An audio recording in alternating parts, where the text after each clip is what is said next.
I called my husband's phone to tell him I was coming home, and a stranger answered. "Ma'am, this man passed away 10 years ago." I remember standing there in my small apartment kitchen, the kettle still whistling softly behind me, thinking I must have dialed the wrong number, because that was impossible, absolutely impossible. I had buried Edward just last year. I had stood beside his casket, accepted condolences, held my son's hand as he told me everything was taken care of, and yet the voice on the other end was calm, certain, almost rehearsed, as if he had said those words before. I didn't argue. I didn't panic. I just thanked him and hung up, but my hand stayed on the phone longer than it should have. Like letting go would make it real. The apartment suddenly felt smaller, quieter, like the walls had moved an inch closer. I walked to the window and looked out over the parking lot. The same view I had stared at every morning for the past 11 months. Ever since Daniel insisted I move here after the funeral. "It's safer, Mom," he had said. "Less to manage." And Rachel had nodded beside him with that gentle smile that never quite reached her eyes. I trusted them. Of course I did. They were my family, my son, my daughter-in-law, the only people I had left. But now, standing there with that sentence echoing in my head, something didn't sit right. Not the way Edward had passed. Not the way everything had been handled so quickly.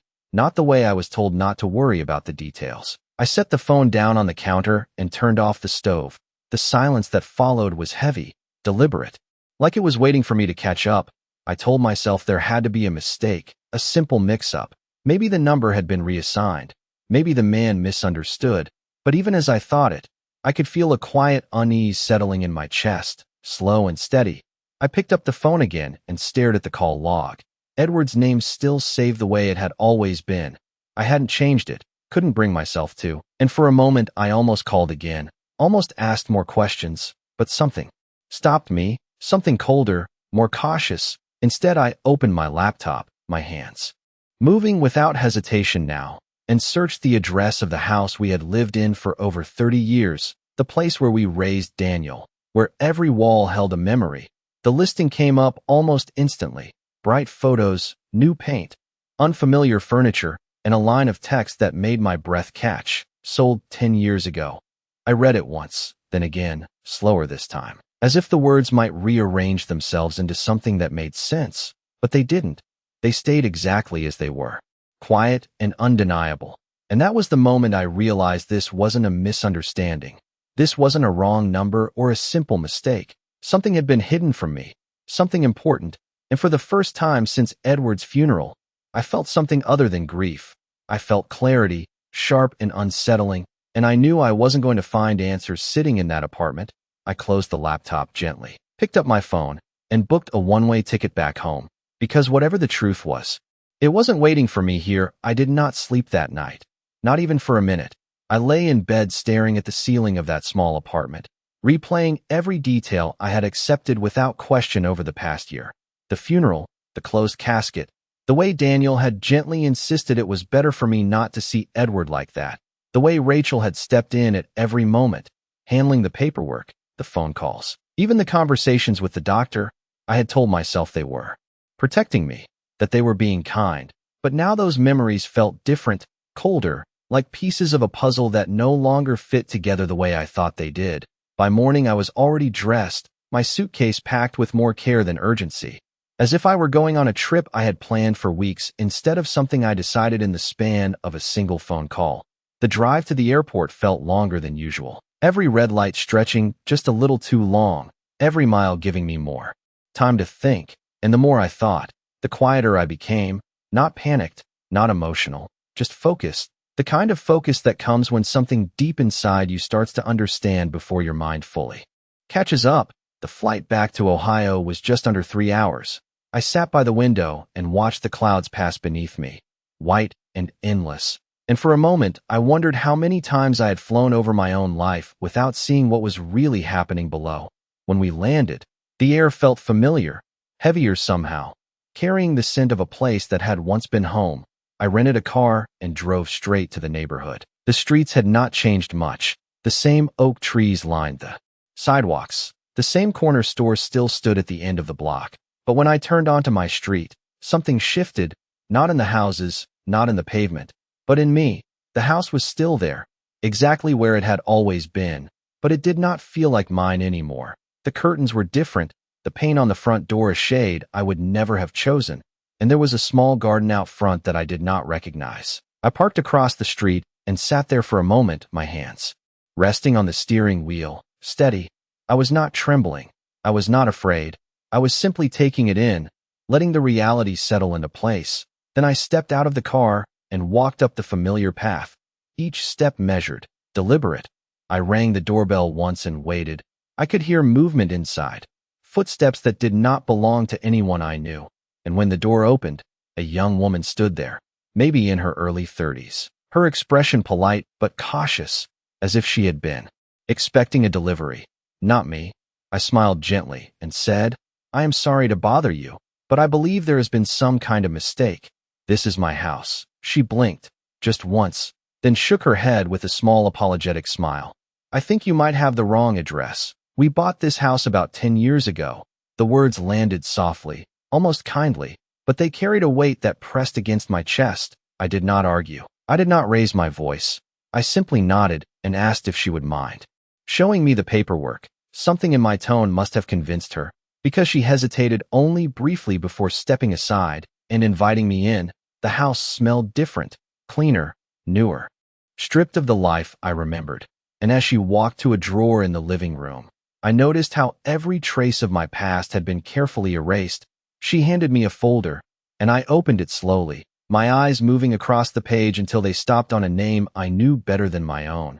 Daniel Collins. The signature was unmistakable, steady, confident, dated exactly 10 years ago. I closed the folder and handed it back without a word, thanked her for her time, and walked out of the house that used to be mine.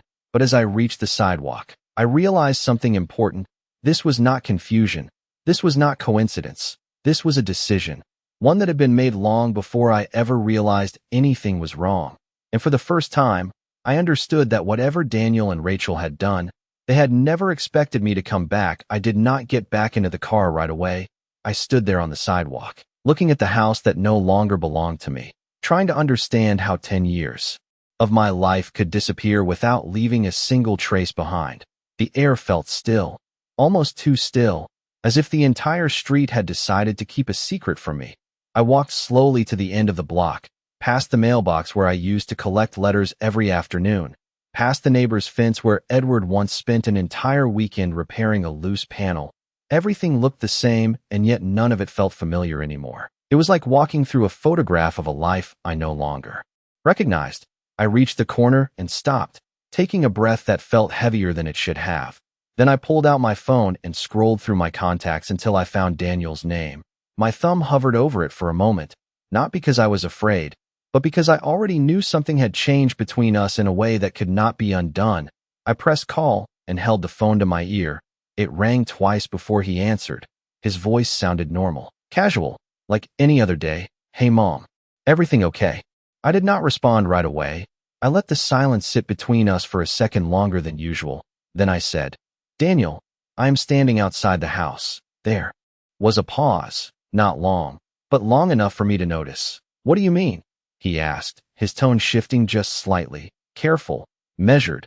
I looked back at the front door, at the new paint, the unfamiliar porch light, and said, "I mean the house you sold 10 years ago." This time the silence stretched, longer now, heavier. I could almost hear him thinking, searching for the right words, but I did not give him time to find them. "I saw the papers," I added quietly. "Your signature is very clear." When he finally spoke again, his voice was softer, but not surprised, not shocked, just controlled. "Mom, you were not supposed to find out like this." That was the moment something inside me settled completely, not shattered, not broken, just settled, like dust finally landing after being disturbed for too long. I turned away from the house and began walking back toward the car, my steps steady, my breathing even. "Then how was I supposed to find out?" I asked, my voice calm, almost curious. He exhaled on the other end, a sound that carried more weight than any explanation could. "We were going to tell you eventually," he said. "It just never felt like the right time."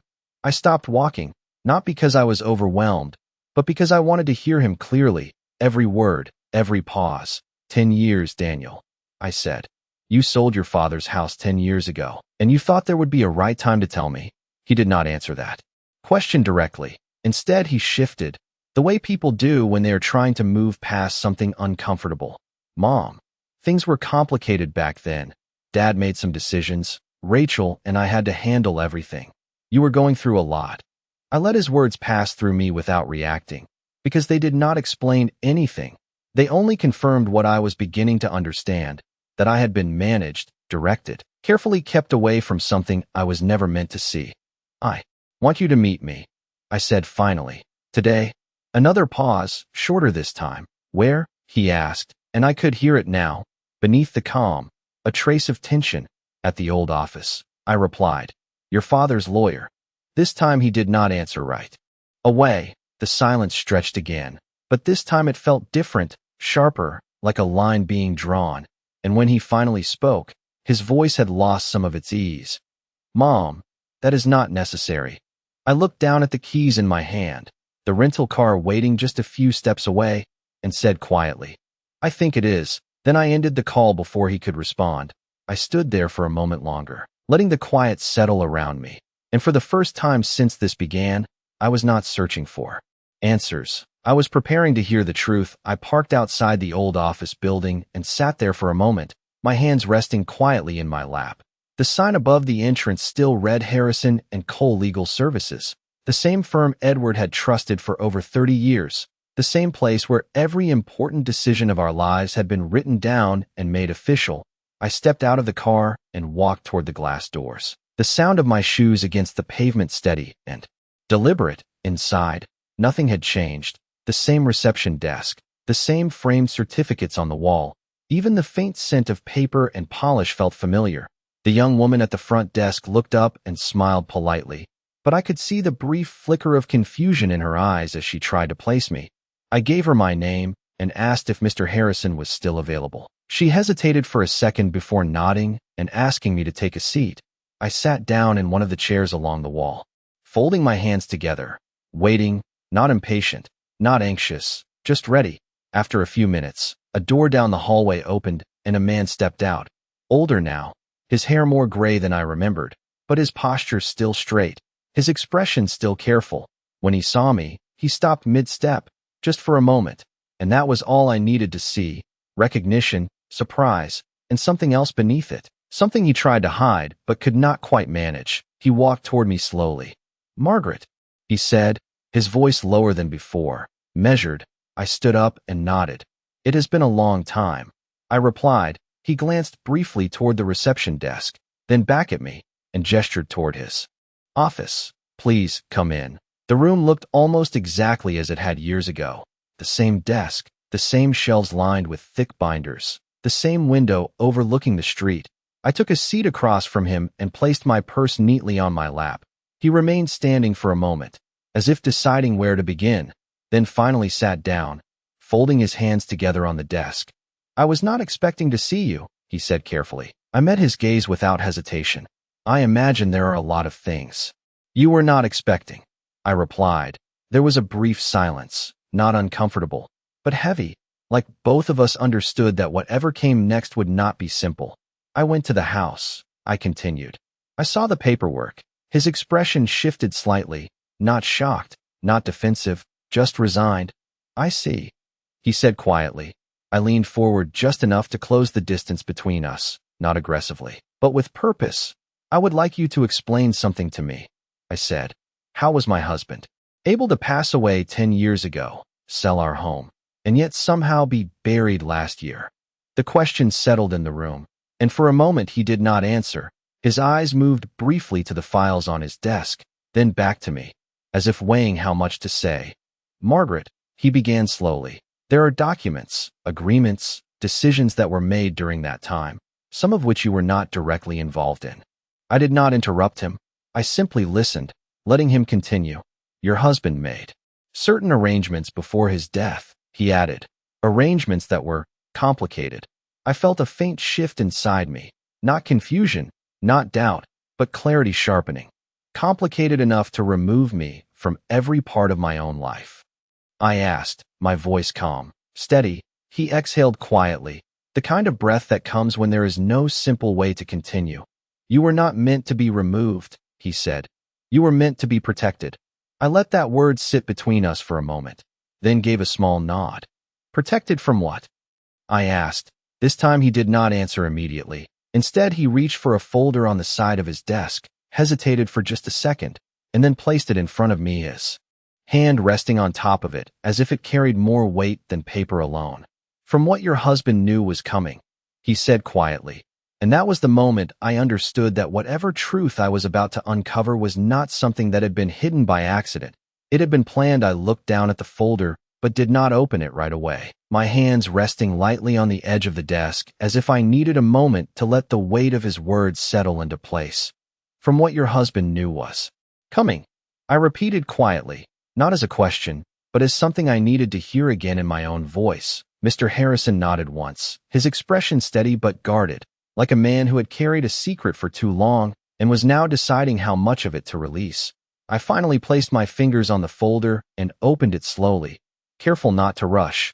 Inside were documents, neatly arranged, each page dated, signed, official. But the dates were the first thing that caught my attention. 10 years ago. Every major document, every transfer, every decision traced back to that same point in time. I turned the first page and saw Edward's name, his signature, unmistakable, firm and deliberate, just as it had always been. But the content beneath it was not something I recognized. Property transfers, asset reallocations, legal agreements that I had never seen before, never been asked to sign, never even been told existed. I flipped to the next page, then the next, each one adding another layer to something that had been constructed carefully, quietly, over time. He moved everything, I said softly, more to myself than to Mr. Harrison. The house, the accounts, everything. Mr. Harrison leaned back slightly in his chair, watching me with a measured calm. Yes, he said. Your husband restructured his entire estate. I lifted my eyes to meet his, without me. I added, not accusing, just stating a fact. He did not deny it. Instead, he folded his hands together again and said, he believed. It was the safest way. I let out a small breath, not quite a sigh, just a release of something I had been holding. Safest for who? I asked. This time the question carried a sharper edge, not emotional, but precise. He paused, choosing his words carefully. For you, he said, and for what he wanted to preserve. I looked back down at the documents, my eyes moving more slowly now, more intentionally, and that was when I noticed another name appearing again and again. Daniel Collins, listed not just as a beneficiary, but as an active party in several of the agreements. His signature placed beside Edward's on multiple pages, dated the same day, 10 years ago. I felt a shift then, not shock, not disbelief, but recognition, like a missing piece sliding into place. Daniel was involved, I said quietly. Mr. Harrison did not look surprised. Yes, he replied. Your husband trusted him to carry out certain responsibilities. I closed the folder halfway, my hand resting on top of it. Responsibilities that somehow did not include telling me the truth. I said, my voice still even, still controlled. He did not argue with that. Instead, he leaned forward slightly, his tone softening. Margaret, your husband was very clear about one thing, he said. He wanted you to live your life without the burden of what was happening behind the scenes. I held his gaze for a moment, then gave a small nod. And what exactly was happening behind the scenes? I asked. This time there was no hesitation in my voice, no uncertainty, just a quiet demand for clarity. Mr. Harrison's eyes moved briefly to the folder, then back to me. And for the first time since I had arrived, I saw something shift in his expression, not just caution, but concern. There were financial risks, he said slowly. Decisions your husband made in business that could have affected everything, including you. I listened without interrupting, but something about the explanation felt incomplete, too clean, too contained. And the solution was to erase 10 years of my life. I asked. He shook his head slightly. No, he said. The solution was to move assets, to create distance, to ensure that if anything went wrong, you would not be directly connected to it. I let his words settle, turning them over in my mind. But the more I considered them, the more something else began to surface, something that did not align with what I knew of Edward. of the man who had spent decades building a life with me, not around me. He would have told me. I said finally, not loudly, not forcefully, just with certainty. Mr. Harrison did not respond right away, and in that silence, I understood something more important than any document in front of me. Whatever had been planned, whatever had been executed, it had not unfolded exactly the way Edward intended, and somewhere in that gap, between intention and reality, something had gone very wrong. I closed the folder slowly and let my hand rest on top of it for a moment, feeling the weight of everything I had just read without letting it overwhelm me. Because this was no longer about confusion or missing information. This was about intention, and intention always leaves a pattern if you look closely enough. I lifted my eyes back to Mr. Harrison and said quietly, "There is something else you are not telling me." He did not deny it, but he did not confirm it either. His silence was careful, deliberate, the kind that protects more than it reveals. "Margaret," he began, his tone measured, "your husband trusted Daniel to carry out what he started, and for a time, everything went according to plan." I nodded slightly, letting him continue.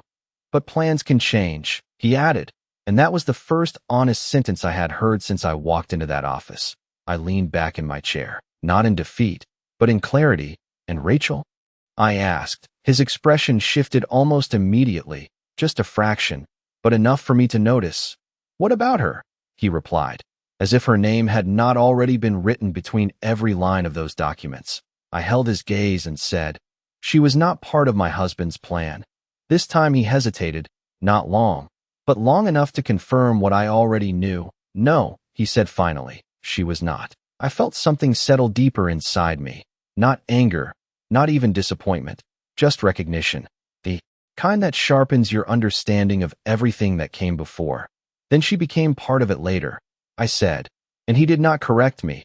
I looked down at the folder again, flipping one of the pages back, studying Daniel's signature, steady, confident, repeated over and over again.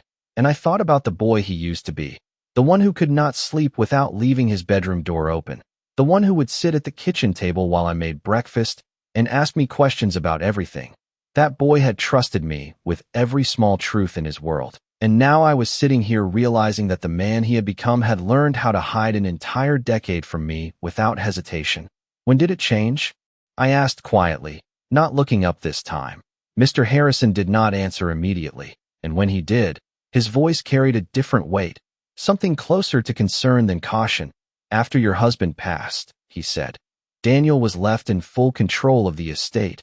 All decisions, all assets, everything had already been transferred into structures that gave him authority." I nodded slowly, the pieces continuing to fall into place. "And Rachel?" I asked again, this time more directly. He exhaled softly. "Rachel became more involved over time," he said. "She advised Daniel, helped him manage certain aspects, especially the financial side." I let that settle, then asked the question that had been forming since I walked into the office. Did my husband know what she would do? This time the answer came quickly, without hesitation. "No," he said. He could not have predicted that. I closed the folder completely now and placed it back on the desk between us, my hands calm, my posture steady.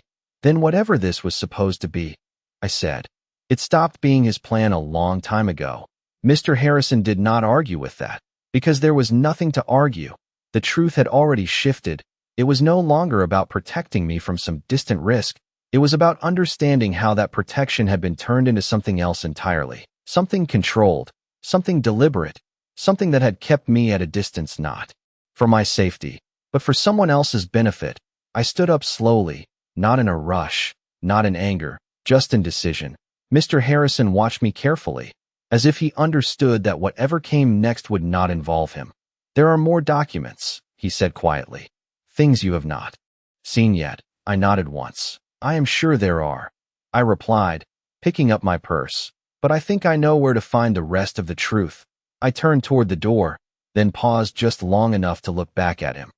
"Thank you for keeping this safe," I said, not as a courtesy, but as acknowledgement. He gave a small nod in return, and I walked out of the office without looking back. Because I no longer needed more pieces of the past to understand what was happening, I needed to see the present clearly, and for the first time, I knew exactly where to go next. I walked out of the building into the late afternoon light. the sun sitting lower now, casting long shadows across the sidewalk, and for a brief moment I stood there, letting the warmth touch my face, grounding myself in something real, something that had not been rewritten or rearranged without my knowledge. I did not rush to the car. I did not reach for my phone. I simply stood still and allowed my thoughts to settle into something clear and structured, because what I had just learned was not chaos. It was a sequence, and sequences can be followed if you are patient enough to see where they begin and where they lead. Daniel had been given control. That part was true. Edward had trusted him. That part one did not question. But somewhere along the way, that trust had shifted into something else, something that no longer included me. And Rachel had not created that shift. She had only recognized it and used it.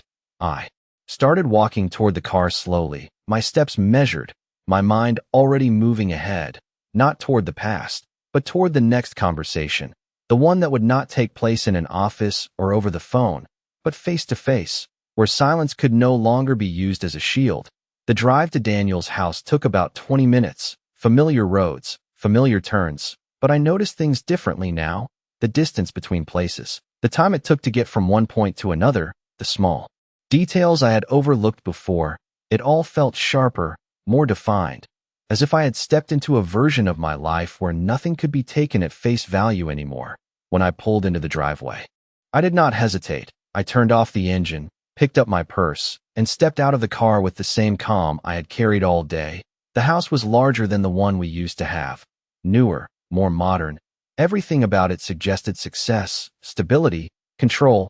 I walked up to the front door and rang the bell once, then waited. I could hear movement inside, footsteps approaching, and when the door opened, it was Rachel who stood there, her expression shifting the moment she saw me, surprise first, then something else, something she quickly smoothed over with a polite smile. "Margaret," she said, her voice warm, practiced. "We were not expecting you." I returned the smile, not to match her, but to acknowledge the moment for what it was. "I know," I replied calmly. "That seems to be a pattern." Her smile faltered just slightly, barely noticeable, but enough for me to see that she understood I was no longer arriving as the same person who had left. "Is Daniel home?" I asked. She hesitated for a fraction of a second before stepping aside. "He is in the living room," she said, gesturing for me to come in. I walked past her into the house, taking in the space without reacting. The furniture, the decor, the careful arrangement of everything. It was all intentional, controlled, just like everything else I had begun to uncover. Daniel was standing near the window when I entered, his posture stiff, his expression composed but not relaxed. He had been waiting. I could see that immediately. "Mom," he said, taking a step forward, his voice steady. But there was something beneath it now. Not guilt, not fear, but awareness. I stopped a few feet away from him, close enough to see every detail in his face, every small shift in his expression, and for a moment neither of us spoke, the silence between us no longer empty, but full, heavy with everything that had been left unsaid for 10 years. Then I reached into my purse, pulled out a single folded document, and held it between us, not offering it yet, just letting him see it. "I went to see Mr. Harrison," I said quietly, and that was the moment I saw it.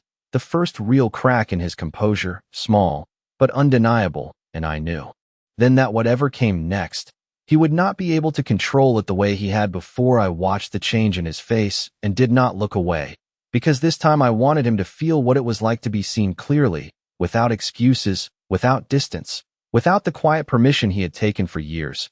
Rachel remained near the doorway behind me, silent now, her presence still, controlled, but I could sense her attention sharpen, every word about to be measured, every reaction calculated.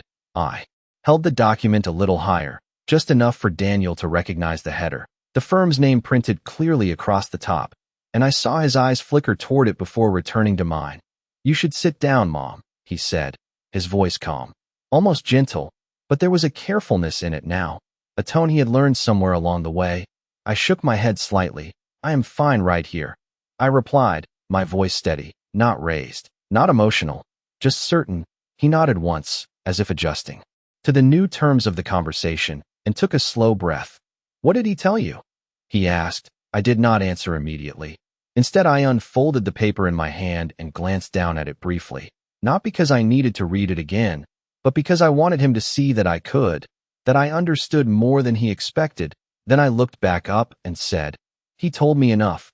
There was a pause, not long, but heavy, and in that space I saw something shift again. Not panic, not yet, but pressure, the kind that builds when control starts to slip. "Mom, this is not as simple as it looks," he said, his tone still measured, still trying to guide the direction of the moment. I gave a small nod. "I agree," I replied. "It is much more deliberate than it looks." Rachel moved slightly behind me, just enough for me to hear the faint sound of her footsteps on the floor, and I knew she was repositioning herself, not physically, but mentally, preparing to enter the conversation if needed. "Margaret," she said softly, her voice composed, "we can explain everything." I did not turn toward her. I kept my eyes on Daniel, because this was not her moment to lead. "I am sure you can," I said, "but I am more interested in what you choose not to explain." Daniel's jaw tightened just slightly, a small movement, but enough to confirm that he understood exactly what I meant. I lowered the document back to my side and took a single step closer, closing the distance between us just enough to make the space feel different, more direct. "You sold the house 10 years ago," I said. "You signed every document. You took control of everything my husband built, and you never told me." He opened his mouth to respond, but I raised my hand slightly, not to stop him, but to set the pace. "I am not asking why you did it," I continued. "I am asking why you decided I did not deserve to know." This time the silence lasted longer. Rachel did not speak. Daniel did not move. And for a moment the room felt suspended, like everything had narrowed down to this single question. He looked at me then, really looked at me, not as someone to manage, not as someone to reassure, but as someone he could no longer avoid. "Because it was easier," he said finally, the words quiet, but clear, and that was the first honest answer he had given me. I nodded once, not in agreement, but in acknowledgement. "Easier for who?" I asked. He did not answer right away, and in that hesitation I turned my head slightly, just enough to glance toward Rachel, her expression still composed, but her eyes sharper now, more alert, and in that brief moment, I understood something that no document could show me. This had not been a single decision. It had been a series of choices, reinforced over time, supported, encouraged, shaped into something that no longer resembled protection. I looked back at Daniel and said quietly, "I think you should tell me the part you thought I would never find." And this time, neither of them tried to speak immediately, because they both knew there was only one direction left for the truth to go. I did not rush to fill the silence after my question. I let it stay exactly where it was, heavy and undeniable, because for the first time in a long time, I was not the one being guided through a conversation. Daniel looked down briefly, just a fraction of a second, but enough for me to see that whatever he was about to say was not something he had planned to share. Rachel stepped forward then, her voice soft but controlled. "Margaret, maybe we should all sit down and talk this through calmly." I turned my head slightly toward her, just enough to acknowledge her presence without giving her control of the moment. "I am very calm," I said quietly, then returned my focus to Daniel. "Go ahead," I added, and that was when he exhaled slowly, like someone letting go of something they had held onto for far too long. "It was not just about the house," he said, his voice lower now, less structured, less rehearsed. "There were other assets, accounts, investments Dad moved into my name. He said it was temporary, just until things settled, but they never really did." I listened without interrupting, my expression unchanged, giving him no reason to stop. "At first I followed everything exactly the way he told me," he continued. "Every transfer, every decision. I kept records. I did not touch anything that was not part of the plan." He paused, glancing briefly toward Rachel, and I noticed the way she held her posture, still composed, but attentive. "But after he passed, everything was already under my control," he said. "There was no structure left to guide it, no one overseeing it, and that is when things started to shift." I nodded once, not to agree, but to show that I understood the direction of his words. "Shift how?" I asked, my tone even. He hesitated again, but this time it was shorter, less guarded. "We made decisions," he said, "Rachel and I. We started managing things differently, consolidating assets, reinvesting, restructuring accounts." He spoke carefully, But the meaning behind his words was clear. It was no longer about following Edward's instructions. It was about rewriting them. And where was I in all of this? I asked, not as an accusation, but as a simple fact that needed to be addressed. He looked at me then, really looked at me, and for the first time, there was something close to regret in his expression, not enough to undo what had been done, but enough to acknowledge it. You were safe, he said, and the words landed with a kind of emptiness that almost made them sound hollow. I held his gaze for a moment, then gave a small nod. Safe. I repeated quietly, then added, or separate. Rachel spoke again, her tone slightly firmer now. Margaret, you have to understand, this was not about keeping anything from you. It was about simplifying things, protecting you from stress, from complications you did not need to deal with. I turned toward her fully this time, meeting her eyes directly, and for a moment neither of us spoke, because she knew, and I knew, that what she was saying was only part of the truth. You are very good with words, I said calmly, but I am more interested in outcomes. I shifted my gaze back to Daniel. Tell me something simple, I continued. If I had never come back, if I had never made that call, how long would this have continued? The question settled in the room, and this time neither of them answered immediately, because there was no careful explanation that could soften it. No version of the truth that could make it sound reasonable. Daniel's shoulders lowered slightly, not in defeat, but in acceptance. I do not know, he said finally, his voice quiet. And that was enough, not because it explained everything, but because it confirmed what mattered most. This had no end point, no plan to bring me back into it. It was not temporary, it was permanent. I took a slow breath, letting that realization settle completely, then reached into my purse once more and pulled out another document, different from the one before, older, more worn.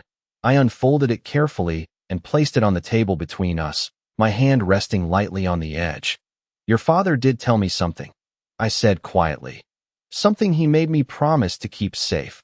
Daniel's eyes dropped to the paper, his expression shifting again, sharper this time, more alert, and I knew then that whatever was written there was not something he had ever seen, and that was when the balance in the room finally changed.